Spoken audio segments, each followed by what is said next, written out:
A missing 15-year-old girl's body is found inside a singer's car, and just 10 days later, police storm his family's home with rifles. But the real truth is even more shocking. September 2025, a rising star, a Tesla, and a teenager's body.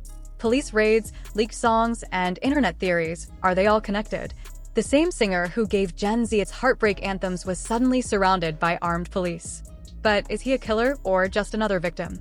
David Burke, once a rising star, now the center of a scandal destroying his life. The only question is, what's the truth?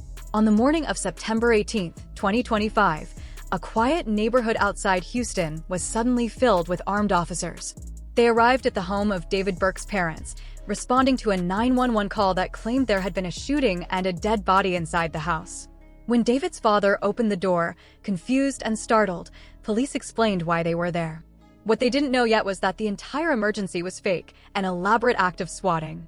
The timing could not have been worse. Just 10 days earlier, Los Angeles police had confirmed that the remains of 15-year-old Celeste Rivas Hernandez were discovered inside a Tesla registered to David Burke, the rising star whose dark, emotional songs had defined a generation of listeners. That discovery had already placed him under the harshest spotlight of his career. Media outlets swarmed. Fans dissected every lyric he had ever written. And now, with armed officers storming his parents' home in Texas, suspicion around him was pushed to an even higher level. What made the moment so explosive was not just the raid itself, but how it looked to the outside world. To neighbors, it was a shocking scene.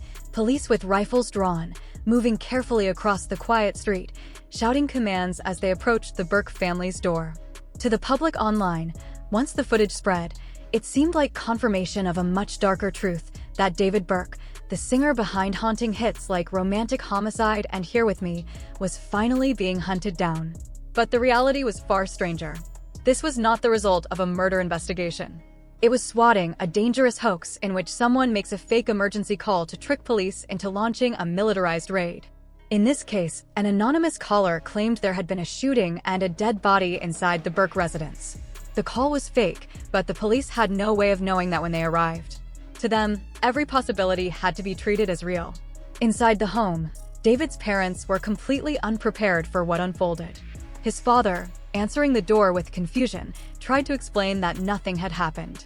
His mother soon appeared as well, both bewildered and scared. Officers told them the 911 call had been traced to their house, even though the number appeared to come from out of state.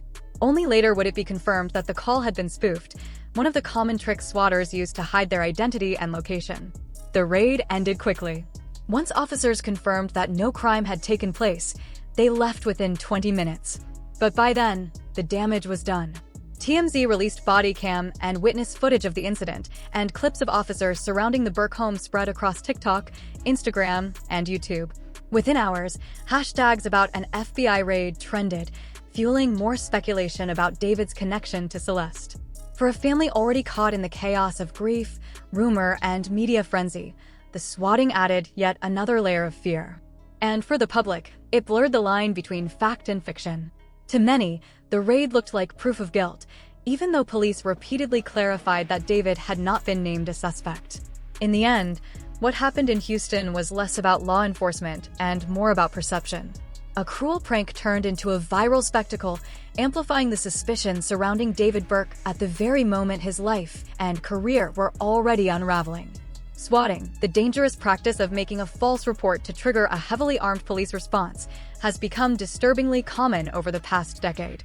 Victims have included Twitch streamers, musicians, journalists, and even politicians.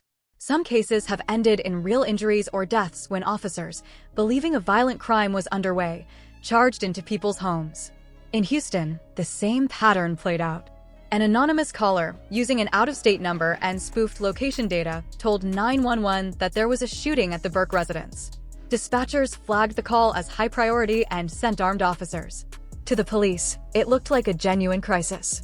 Body cam and leaked footage later obtained by TMZ showed officers approaching the Burke home with weapons drawn, announcing themselves, and preparing for a possible confrontation. Inside, David's parents were bewildered. His father spoke with officers at the door while his mother called emergency services again, insisting nothing had happened. Officers soon realized the report was fabricated. They stayed just long enough to confirm there was no danger, less than 20 minutes in total, before clearing the scene. David himself wasn't there, and no arrests were made. Still, the images spread across social media almost instantly. Within hours, the phrase FBI raid was trending, even though the incident technically involved local Houston police. Because the false call crossed state lines and involved spoofing technology, federal agencies were expected to follow up. And given that David was already entangled in an interstate investigation, Celeste's death in California, his touring schedule across multiple states, and now his parents' home in Texas, the FBI's involvement was practically guaranteed. Online, fans and critics alike speculated wildly. Some were convinced the raid meant David was a suspect in Celeste's case, despite repeated law enforcement statements clarifying he had not been named as one. Others saw it as proof that the media frenzy and internet vigilantes were spiraling out of control. For David's parents, though, the raid was a frightening intrusion. Already reeling from the discovery of Celeste's body and the collapse of their son's career, his tour canceled, his Los Angeles home searched, his contracts pulled, the swatting only piled on more stress. And yet, the incident quickly became more than a false alarm. Online communities dissected the footage frame by frame, analyzing every movement of David's family as if it were evidence.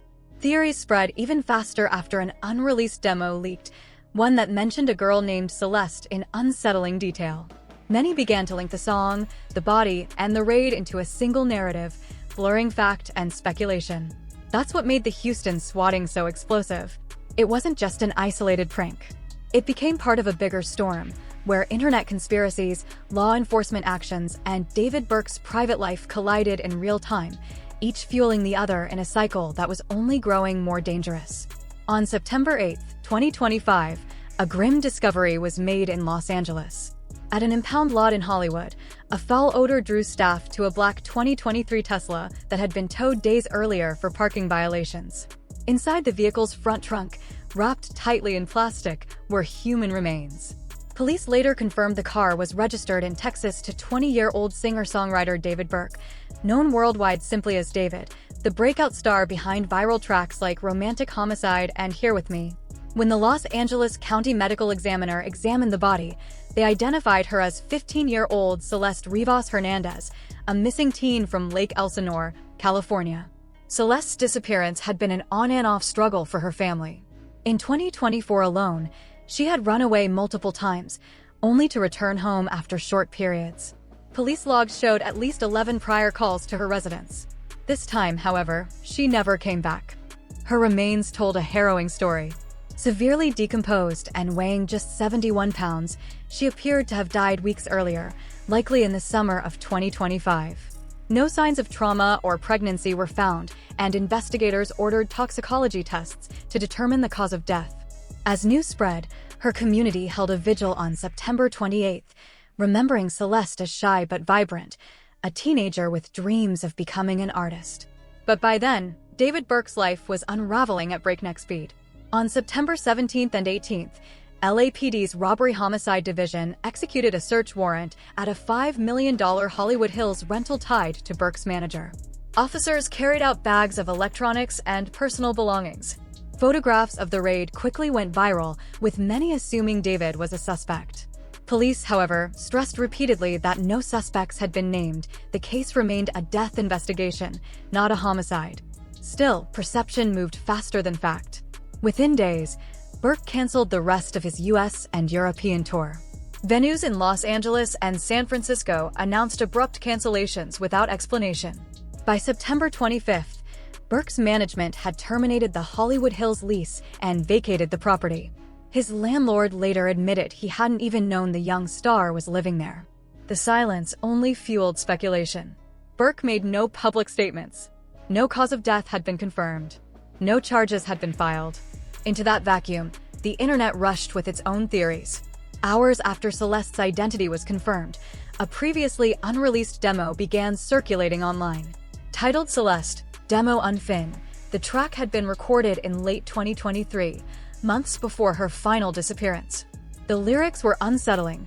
They described obsession, longing, and even a tattoo of the name Celeste. Fans dissected every line, noting eerie similarities to Celeste Rivas Hernandez's real life. Her mother had once mentioned that Celeste dated someone named David. Soon, photos surfaced of her with an older teen identified by friends as David, though they recalled she had been introduced as 19, despite being only 14 or 15 at the time. The overlap between the leaked lyrics and Celeste's story electrified online communities. Conspiracy threads exploded on Discord, SoundCloud, and YouTube.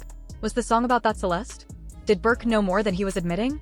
The frenzy collided with another spectacle on September 18th, when armed officers descended on Burke's parents' home in suburban Houston. Responding to a false 911 call claiming there was a shooting and a dead body at the residence, police swarmed the house with weapons drawn. It turned out to be swatting, a malicious prank, but arriving so soon after the LAPD search, it looked to outsiders like a coordinated federal raid against Burke himself. In reality, the truth was less dramatic but no less damaging. LAPD was pursuing evidence in Los Angeles. Houston police had been tricked by a fake emergency call. The FBI was involved only because interstate spoofing was used. But perception was everything. Headlines about FBI raids drowned out official clarifications. Fans split into factions, some insisting the raids proved Burke's guilt, others arguing he was the victim of harassment. For the Burke family, the swatting was terrifying. His parents, caught on video visibly shaken as armed officers cleared their home, became unwilling players in the spectacle. For David himself, the fallout was devastating. His career collapsed in real time, endorsements vanished, and speculation about his connection to Celeste's death deepened with each passing day. By the end of September, one thing was clear: whether suspect or victim, David Burke was no longer just a rising star. He was the center of a national firestorm, where celebrity, tragedy, and internet culture collided in ways no one could control. When Celeste's body was officially identified, the story took on a darker twist. On the very same day the medical examiner confirmed her identity, an unreleased track leaked online. The timing alone was enough to ignite suspicion. Suddenly, every scrap of unreleased material tied to David Burke was combed through by fans, searching for clues. One demo included a verse that mentioned pregnancy. "I thought you said you didn't want no kids, and then you lied to my face and say it is what it is." The autopsy had already confirmed Celeste was not pregnant, yet speculation bloomed anyway.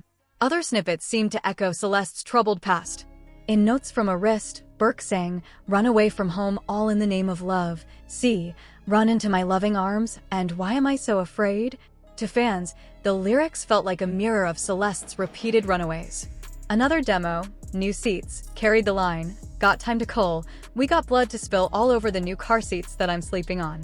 After Celeste's remains were discovered in the Tesla, those words were reinterpreted as chillingly prophetic, despite the fact all these songs had been written long before. Even Burke's breakthrough hit Romantic Homicide was pulled back under the microscope. Its unforgettable hook, "In the back of my mind, you died, and I didn't even cry," was recast by some as a confession. Back in 2022, Burke had explained in a Genius interview that the lyrics were metaphorical, born of heartbreak, not violence. It's like, in the back of my mind she died, but not literally. It was just how the heartbreak felt. Yet in the shadow of Celeste's death, context changed. Online threads reframed the song as something more sinister. Meanwhile, the official investigation was moving slowly. The death certificate marked September 8, 2025 as the discovery date, but listed cause and manner of death as deferred. Activists criticized police for dragging their feet, pointing to Celeste's history of missing person reports and her vulnerability as a runaway teen. Her brother, Matthew Rivas, spoke publicly, urging clarity and justice. A funeral was scheduled for October 4th in Lake Elsinore. Celeste's mother, still grieving, repeated her claim that her daughter had once been romantically involved with a David, though she did not directly confirm it was Burke. At vigils, Celeste was remembered as sweet, quiet, and artistic. Friends and neighbors described her as shy and gentle, a teenager who had struggled but still carried dreams. By early October, no arrests had been made. Yet Burke's career was collapsing under the weight of public suspicion. His world tour, already postponed, was fully canceled. Collaborations were pulled, with artists like Kali Uchis removing joint tracks from streaming platforms. Brand partnerships disappeared. On TikTok and X, hashtags like #JusticeForCeleste and #FreeDavid trended simultaneously, reflecting the split between those convinced of his guilt and those defending his innocence. The blurred narrative didn't just spark debate, it spilled into real-world consequences. The Houston swatting of his parents' home on September 18th was one such escalation, triggered by internet vigilantes who had conflated the LAPD raid in Los Angeles with a supposed federal operation in Texas. Across Reddit and Discord, amateur sleuths cross-referenced everything from song release dates to metadata hidden in demo files. Some pointed out that romantic homicide dropped on September 7th, 2022, Celeste's birthday, and spun that coincidence into an intentional link.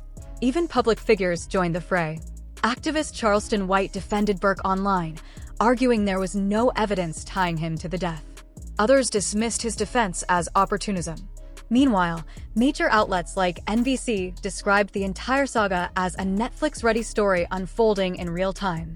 Days, Burke's career shifted from the celebration of a rising voice to the chaos of a true crime spectacle. His biggest triumphs, songs like Romantic Homicide, Here With Me, and Petals to Thorns, suddenly became backdrops to a scandal no one could have predicted. What started with a tragic find in Los Angeles, a decomposed 15-year-old discovered in the frunk of Burke's Tesla, spiraled into overlapping crises. A death investigation with no clear suspect. Leaked demos that fans dissected like evidence. A collapsed tour.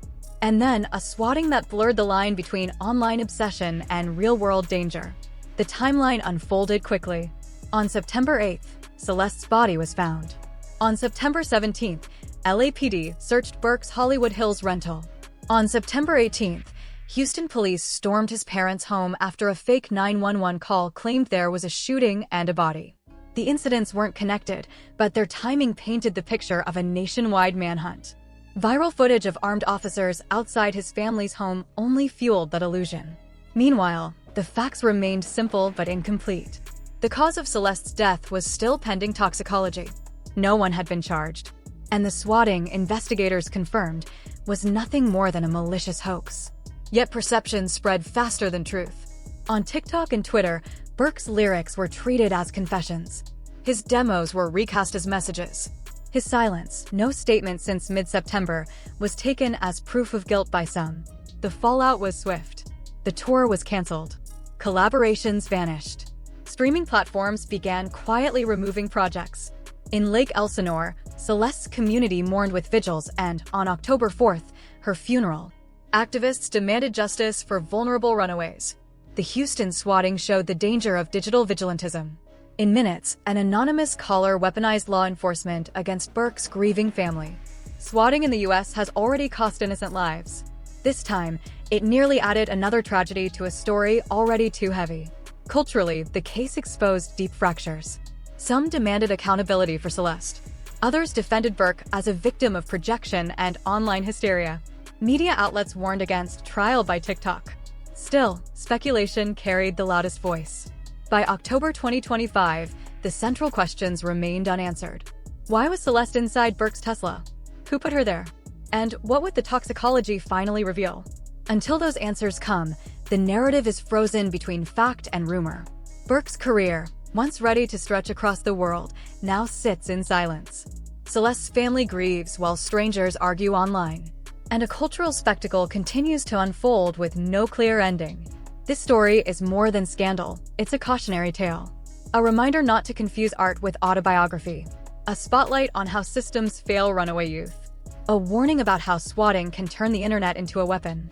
Above all, it shows the harsh truth of viral culture. Tragedy becomes narrative, and narrative becomes reality. For Celeste's family, this is not a headline, it's loss. For Burke, it's not just bad press, it's fear. And for the rest of us, it's proof that what we see on a feed is never the whole truth.